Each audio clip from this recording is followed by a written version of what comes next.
I gotta find a better live app. Live broadcast.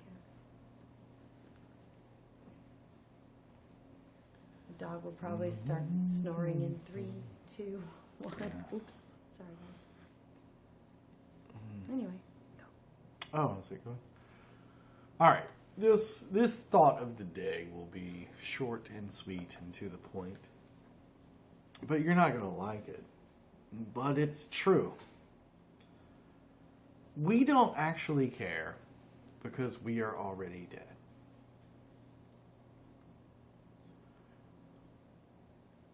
When a tragedy happens, like a baby is killed by an escalator in a shopping mall, or a shooting occurs in an elementary school, or a man is pushed by a random psychopath in a New York subway in front of a train, or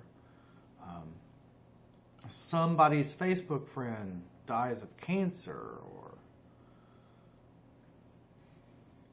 you name it. The list goes on and on and on. If you have a personal connection to that person, then you are personally affected, and you are never the same because you miss someone who is no longer there. So they will never ever fill that hole inside of you ever again. So you will always have that hole. But when a tragedy occurs to people that we don't know, we don't actually care because we are already dead. We think in our heads, such a shame, such a horrible way for those people to die. And then we think, but we're all going to die anyway. And then we move on with our lives. Sometimes we'll run to the internet and we'll say, man, I want to go out this way. Or if I was in that situation, I would have ran at the shooter, or there's no way I would have gone out that way. I would have done something different. It's because we're already dead. We're talking about how we're going to die. And I wonder why people don't have a problem with this.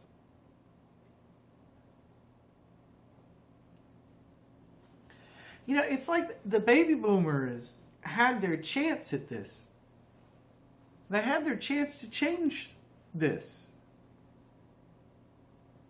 In the 1970s, the U.S. government, Carl Sagan, NASA, the Apollo program,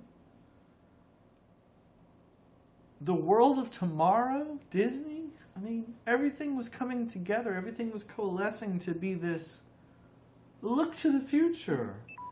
We are America. We are coming to settle the solar system. It seemed like absolutely nothing was impossible, and there was no limits to our ambition. Everybody was going to have a jetpack. Everybody was going to have a flying car.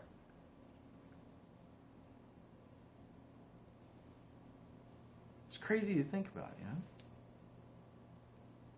The baby boomers were given an America with limitless potential.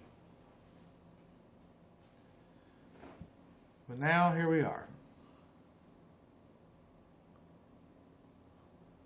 They did not have the courage to say, perhaps death itself is a disease. Perhaps death itself is just something that needs to be vanquished. Perhaps death is too inconvenient for mankind.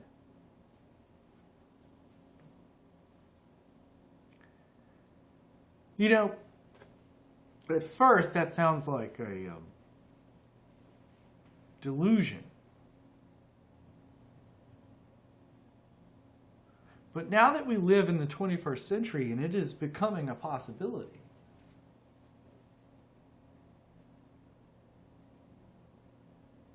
it's now moral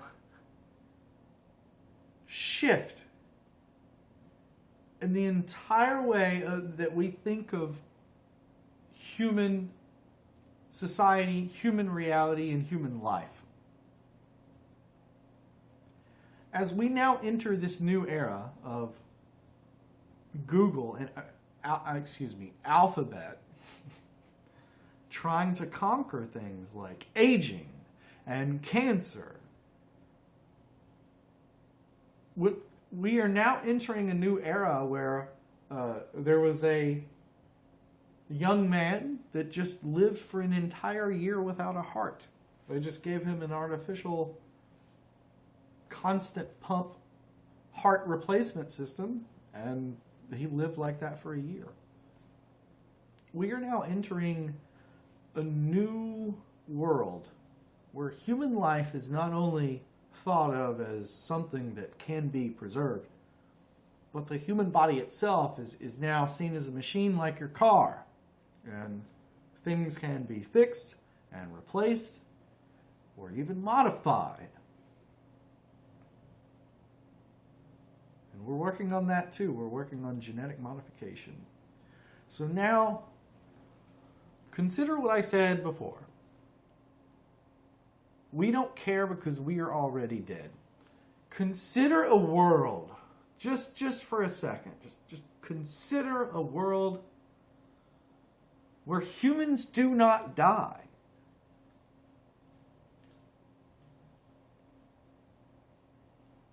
And then the Orlando shooting happened, or the Sandy Hook shooting happened, or an airplane goes down, and humans that normally would not die, died. Whoa! Suddenly it would become a huge thing. I'm not talking about Anderson Cooper getting on, TV for a couple of days and then we go to the next news cycle and we move on with our lives. I'm talking about, whoa! Everybody in society would stop and be like, I thought we cured death. I thought this was something we didn't have to worry about anymore. You mean we can freaking die? You mean we can be in a bar or we can be at home and some maniac can just come running in and fucking extinguish our life? This would be a huge deal. And the people would get together and the politicians would debate and them, this is what I think we should do to resolve the chance of death. Well, this is what I think we should do to reduce the chance of blah, blah, blah. And it would be a fucking huge deal. And everybody would stop what they're doing and they would make sure we crossed our T's and we dotted our I's and we found a way to solve this problem. Because we wouldn't want to be the weird statistical odd ones that actually died in this new world where humans don't die. And I think that says a lot. I really think that says a lot, Like how we as a society handle stuff like this. Because you think about like on the small scale, let's think on the small scale of like your individual family. If you were to have a tragedy in your family, then like your entire family would just be like, oh my God, how can we never have that happen again? It would be a big deal. But we as a society, when we're talking about millions of people trying to come together, you'll have a tragedy over here, but then people are like, sucks for them. But I still want my whatever.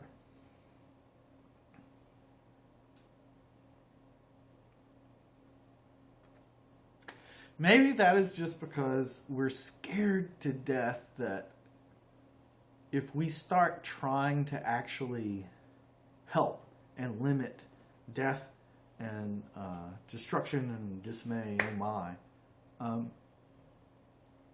that we won't have as many consumer products available to us, or we won't have as many versions of a technology available to us, that maybe somehow human growth, human potential will be limited somehow, or the amount of things that I can gather in my life as a hunter-gatherer primate will be limited because of regulations. But I've never really seen that before in my lifetime. In my lifetime, every single time that I've seen a government put up a regulation wall and say you can't do this, I've seen ingenuity, human ingenuity, come up with 10 different responses to that wall. So,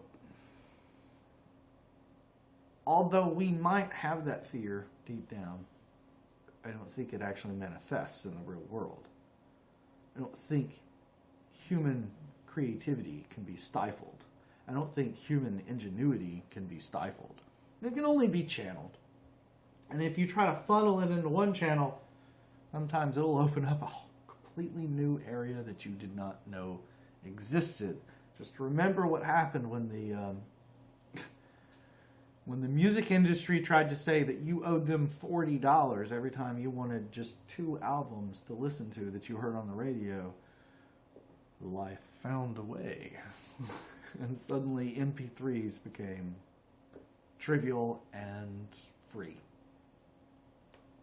So just remember that. Regulation does not necessarily lead to lack of. Sometimes it leads to something better that you never even thought of. But that was my quick thought of the day. I think it's interesting to ponder the contrast between the society that we have now, where we just accept death as, well, it sucked the way that you died. You know? But we always then resolve ourselves to the fact that, well, yeah, death is inevitable. But really, and I truly mean this, my daughter's generation, they won't be talking about death as though it's inevitable. They will be talking about death as should we engineer this problem away? Should we find a way to preserve ourselves? Because that technology is coming. It is coming fast. And absolutely nobody can stop it. And that's my thought of the day.